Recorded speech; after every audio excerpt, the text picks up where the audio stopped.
Donald Trump will kick Putin's ass. Putin responded to Trump's ultimatums with another attack, and the US and Germany have found Patriot for Ukraine. This and other topics we will discuss right now. My name is Irina Uzlova, and today with us is Michael Sheitelman, political strategist. Michael, hello, glad to see you. Welcome back. Thank you, Irina. I'm also happy to see you again. So let's start with positive news.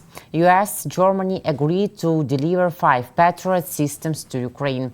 Berlin will provide Ukraine with additional air defense systems and necessary ammunition, German Defense Minister Boris Pistorius said at a Ukraine Defense Contact Group meeting. Germany will provide additional air defense systems and necessary ammunition, he said.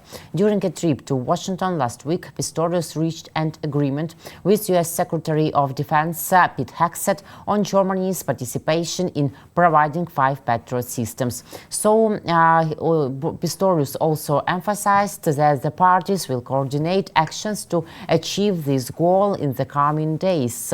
Michael, can we conclude that Donald Trump's initiative has worked and will significantly ruin the Russian dictator's plan for a summer offensive and attacks?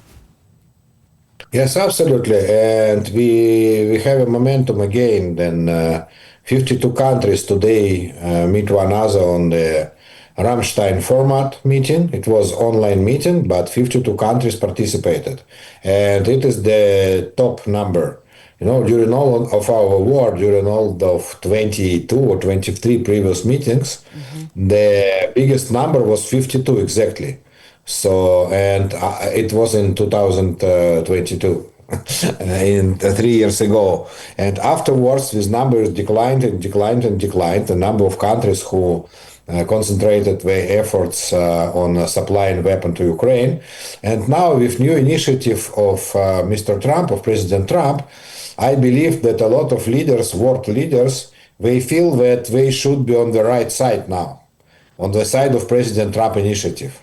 So they joined this initiative, this group of Ramstein group again. I just should say that Ramstein group is not about music. Ramstein is the military base in Germany, where the countries who supply the weapon to Ukraine met for the first time in 2022, and from this moment till the beginning of this year, there were 20 meetings like that. And today we had a meeting number something like 22 or 23. 29th, Michael, 29th. 29th, yes. 29th. Almost thank you. 30. I just follow last meetings. Because on the last meetings, United States almost did not participate. They were like observers on these last meetings. And Minister of Defense of United States, Pete Hegseth, was just the observer, that not a participant. But this time it is not. This time also the high representative of United States and the chief commander of NATO in Ukraine, and this is the new American general who participated in this. So really all the celebrities, all the, I would say, how to say that, kings of the weapon of the world. Yeah, really strong. The strongest. War dogs, you know that there's this movie, War Dogs, the people who sell the weapon. So all the war dogs of this war, of this globe, they participated in this meeting, and this is the reason why we have so good results, so promising results, which you mentioned, yeah. Strong ammunitions, really, and frontman's countries. And now I am also not about musicians, but about Germany, about Great Britain, about France, about United States. Michael, how can you assess what are the chances that we will get not only defensive but also offensive weapons? Maybe it will be in silent. Oh, it looks almost obvious that then Mr. Trump a week ago said that he made a decision. One of these decisions is postponed, the decision about the sanctions and tariffs. It is postponed in 50 days. By the way, 7 days passed over, so now it is only 43 days. But another his decision was about supplying weapon to Ukraine, and it was not only about defense ammunition and defense weapon. The experts said that we also heard about missiles from for airstrikes to Russian territory, and obviously we will receive shells, the 155 millimeter shells with NATO standards, and I believe that a lot of another things. And by the way, on last weekend we heard Chancellor Merz, who mentioned that in very nearest future, Ukraine will receive the long-range weapon to hit the targets inside Russia. And Ukraine will receive it from Germany.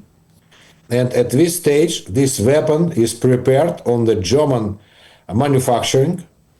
So de facto, this is some weapon. We don't know what it is exactly, but it's the weapon which is, let's say, common production of German and Ukraine. And maybe that de facto we are speaking about Taurus. Maybe. We are speaking about Taurus because German produced Tauruses, but they can use some details from Ukraine or some specialists from Ukraine, and so it will be not called Taurus, it will be called Ukrainian Taurus or something like that. Tarasic. As war expert Roman Svitan mentions that we can call it Tarasic, and that's all. Yes, and looks like today, after all the speeches of Chancellor Merz during last week, he had a lot of speeches, and now when we heard the news from Defense Minister of German, that German, they prepare a big package, and this package, it will be, we could call that American initiative, we could call it German Ukrainian production, but obviously this is the part of President Trump's plan. And how, I don't remember who exactly personally, but somebody from participants of this last 2 days meeting in Ramstein said that we prepared the program for next 50 days, program of supplying ammunition for next 50 days. These words belong to John Healey, defense minister of Great Britain. So Great Britain and Germany, I mentioned, they are leaders of this Ramstein after US previous Ramsteins. So yes, 50 days our European allies can make useful for us and for themselves too, and make horror to Russian aggression. Yes, exactly. So it should work simultaneously, the weapon supply, and which means also not just the supply of weapon, but also the pressure on Russian forces on the front line. And now we could see that during last months, de facto Russian forces, they don't move forward. We just stopped them. Our army just stopped them. And now is the time for not defense, but offensive moves by Ukrainian army, as Mr. Trump said. And simultaneously, the new sanctions, new tariffs, which Senator Graham said a lot about this today on Fox News this night. So obviously, these two factors, they should work only simultaneously. I don't believe personally, by the way, that it will stop Mr. Putin from this aggression, but it will almost destroy his army and his economy, which is most important. Yes, you're quite right that Senator Graham says Trump is ready to put a whooping on Putin's ass. Vladimir Putin should not test the patience of US President Donald Trump. China, India and Brazil should refuse cheap Russian oil, says US Senator Lindsey Graham in an interview with Fox News. Putin, your turn is coming. So let's listen to Lindsey Graham detail and come back and we'll discuss. Putin wants to recreate the former Soviet Union, the Russian Empire. He wants to take countries that are not his. In the mid-90s, Ukraine gave up 1,700 nuclear weapons with a promise that their sovereignty would be respected by Russia. Putin broke that promise. He's not going to stop until somebody makes him stop. So Trump has been tough on Iran, who is incredibly dangerous, but they're in a weakened state. And Putin, your turn is coming. You know, Donald Trump is the Scotty Scheffler of American politics and foreign diplomacy, and he's about to put a whooping on your ass. What's going to happen here is that Trump is going to impose tariffs on people that buy Russian oil. China, India, and Brazil, those three countries buy about 80% of cheap Russian oil. That's what keeps Putin's war machine going. So President Trump's going to put 100% tariff on all those countries, punishing them for helping Putin. Putin can live through sanctions. He could give a damn about Russian soldiers. But China, India, and Brazil, they're about to face a choice between the American economy or helping Putin. And I think they're going to come pick the American economy. He's quite right in every his word. So let's discuss step by step. I propose the first question is, do you believe, Michael, that Donald Trump will kick Putin's ass? Yeah, he prefers another SS. Well, oh, it sounds very, yeah, okay. So, yes, in other places. Yeah, but not in one step. I mean, I am not sure personally that really in 43 days, Mr. Trump will put all the sanctions he promised on Russian Federation, on Brazil, India, and China, and sanctions and the tariffs. But he could do that in different steps and use it as a cards, how he likes to play cards, yeah, Mr. Trump, President Trump. And he could use it as a cards against Putin. And he started doing that now, just now. He don't wait these 50 days. Last week, on Monday, he claimed that he gives 50 days to Putin. But in the middle of the week, President Trump said, I don't have to wait these 50 days. I could make a moves immediately. And on Friday, we heard in the news from Ministry of Oil of Republic of India. It is very interesting, yeah? India does not have any oil, but they have a Ministry of Oil because they buy oil and they work on oil on the refineries. They refine the oil and they have a ministry. And this minister, obviously, it was obvious that he discussed that before with American authorities. He said that in case that because of this war of Russia against Ukraine, America and President Trump will put the sanctions and not on sanctions tariffs on Russian oil, we, India, we will not use Russian oil. We just stop buying Russian oil. Yes. And now we are on the stage of preparation for this new reality. And we found the new suppliers of oil to exchange with Russian oil for the new supplies. Obviously, it will be from Iran, from Emirates, or from Gulf, and maybe from Brazil also, who are also supplier of oil. And this is the direct consequences of Trump's ultimatum. Yep. Direct consequences. Obviously, negotiated with American authorities. The second step happened today.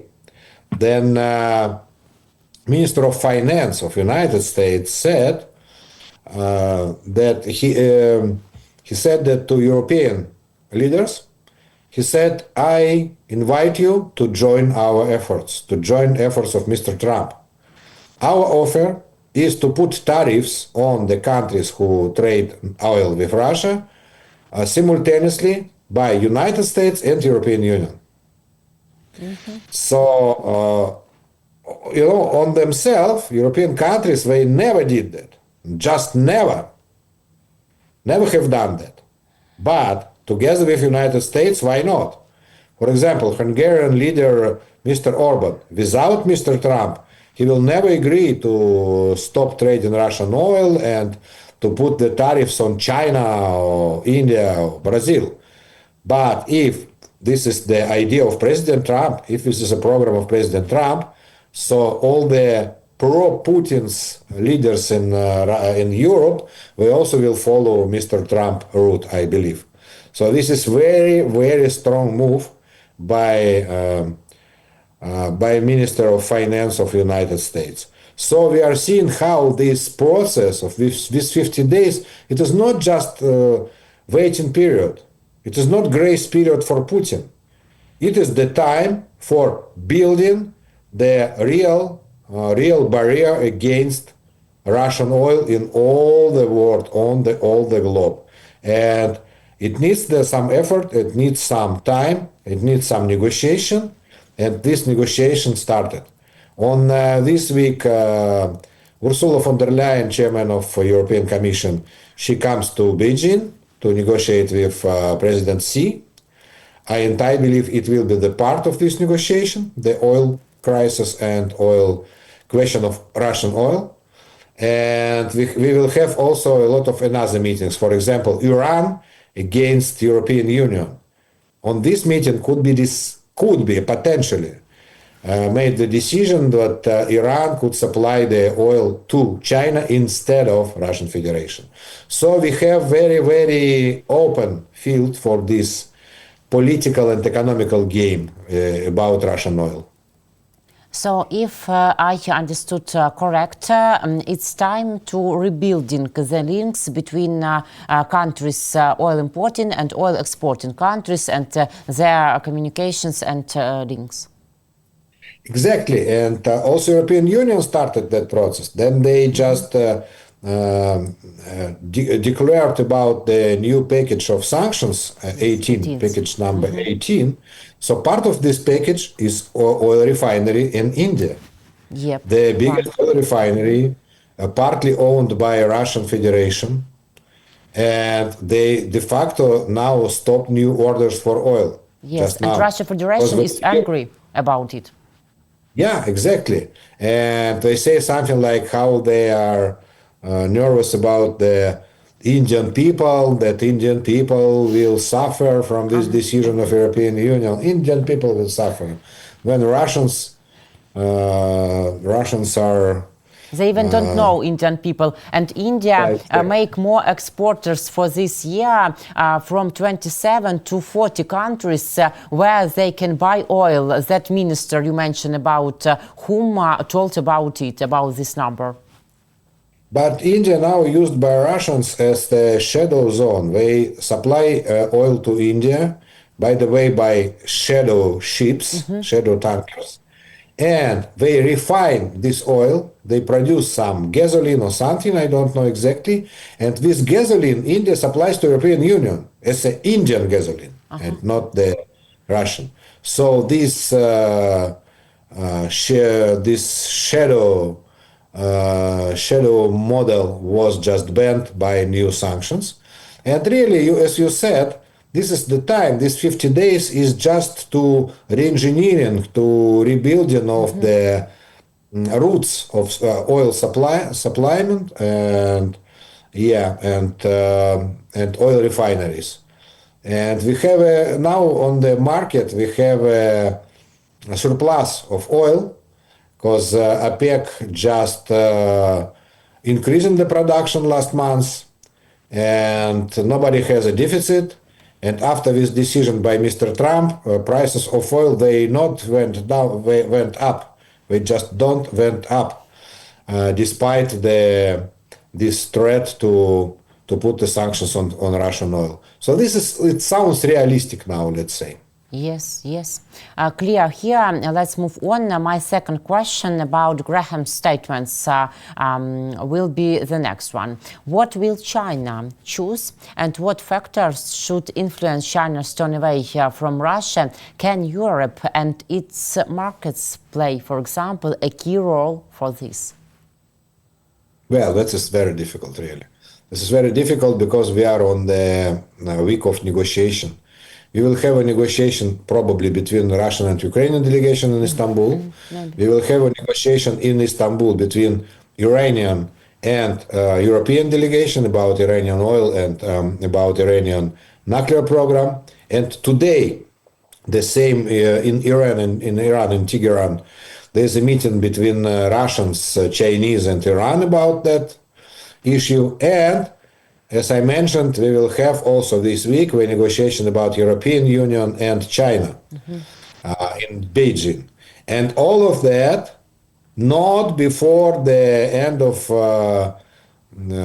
this President Trump term of 50 days. No, all of that before the August 1st. The August 1st is a deadline of United States, of President Trump administration to European Union for concluding the trade agreement.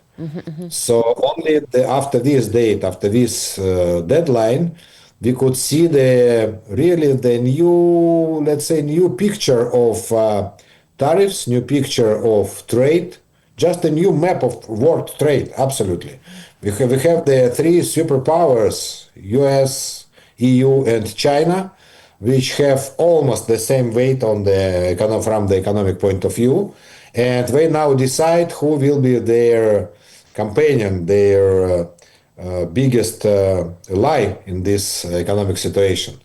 Europe could choose China or could choose United States. Obviously, the first choice is United States. But we also don't miss the possibility that China could be the main trade partners instead of United States. That's a big question, but let's see it on the next week what will be the result of this negotiation. It will be very interesting. And you know that Lavrov visited China, and you know that Xi Jinping, a Chinese leader, wants to see Donald Trump and Vladimir Putin together on the beginning of September, when Donald Trump's ultimatum will end on that days on September. Today in the Kremlin said that they are counting heavily on a meeting between Putin and Trump in September in Beijing. What are the chances that this meeting will take place? How do you think? And who will put pressure on whom there? Or it will depend on August, for example, after all these meetings you told us about? Really, it looks like what you just said. I have another knowledge about that, really another knowledge in this case. Then that there were some rumors, and the source of these rumors is only Kremlin and Russian Federation, that President Trump has some plans to go to China at the beginning of September. But I personally, I didn't see any official invitation from Chinese part. Me too. Chinese side to President Trump. I don't know. Me too. I never heard and never seen that. So the visit of President Putin really appointed for the beginning of September, September 3rd, because at this day they think that the World War II just ended in China and Japan and Russia. But nobody in White House, nobody in America never mentioned this date.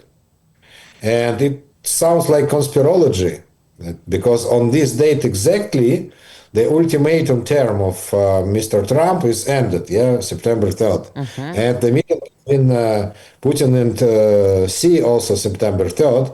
But I believe it is just coincident. Today's quote of press secretary of Mr. Putin, Mr. Peskov, who said that Putin and Xi could meet with Trump if he arrives to China. It sounds like, okay, if Trump arrives to Moscow occasionally today, so Mr. Putin could meet him, but Mr. Trump does not come.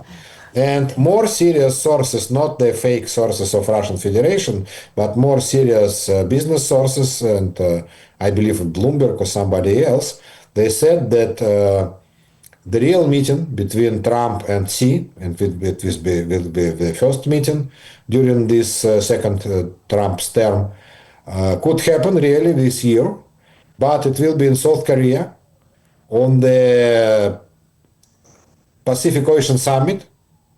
And in this Pacific Ocean Summit, obviously, Mr. Putin is not invited to this summit because it is only for serious countries, the big economic forces. And it looks like the first meeting of Trump and Xi will happen exactly in South Korea. It will be end of October, I believe, but I could be misleading. But it sounds like 20 something in October. So all these rumors about September 3rd, it is rumors. I believe at least at this point. Agree. I think the same way. By the way, Irina, by the way, just a second. We heard the same rumors from Russians when they celebrated their Victory Day or something like that Yes, the on Trump. May 9th. Yes. So before that, during a couple of months, from a lot of Russian sources, not only in Russia but all around the world, they have a lot of sources. Their media, the corrupted media, they said that Mr. Trump will arrive to Moscow, will come to Moscow to celebrate this Victory Day in Russian Federation with President Xi and President Putin. But now we know that this was bullshit, absolutely, and President Trump never agreed for this. Agree that Russian caught in a trap, but Donald Trump will not caught in Russian trap. So it's only their dreams. About pleasant news coming to us from Russian Aggression Federation, that pictures are very smart to our eyes because we live in such way, but not due to that fact that we wait for some plans in airports because we cannot do it in our country because of Russian aggression. But now we see, like in Russian Federation, big collapse at Russian airports due to drone strikes. Russians are lying on the floor, as we see, without water, food for several hours, somebody of them for several days.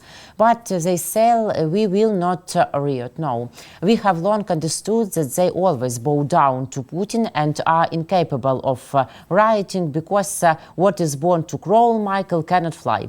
But what process can this collapse at Russian airports trigger in addition to economic damage? Yeah, today Ukrainian drones stopped not only air connection between Russian cities, but also railway, train connection, which was a good news. That was the first time then really a lot of trains were stopped, 160 trains or something like that. They partly cancelled, partly delayed in Russian Federation, just in the last day.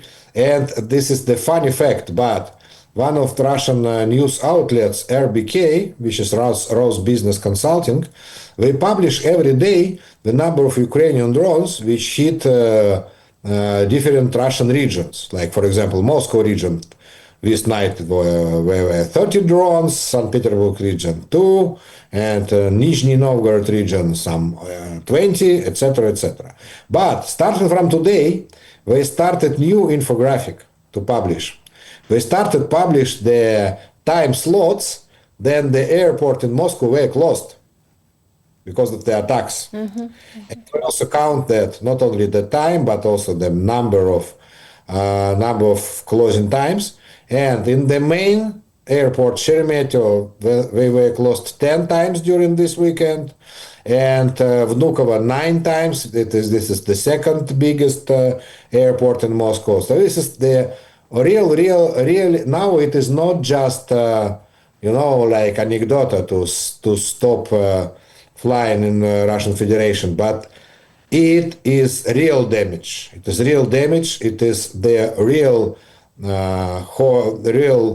holes in Russian logistic, and especially Ukrainian army did it on Sunday. It is very important because in Russia there are a lot of people who starts working on Monday, and for starting working on Monday, they fly from different cities to Moscow. Because Moscow it is the main jobs market, and the labor, they come from another cities. 1 hour, 2 hours flying, or by trains. And all of this traffic was stopped.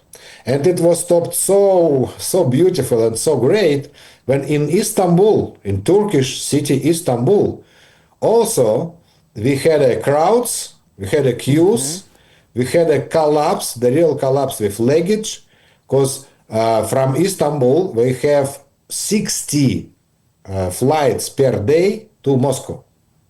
To Moscow and St. Petersburg together, I mean, okay.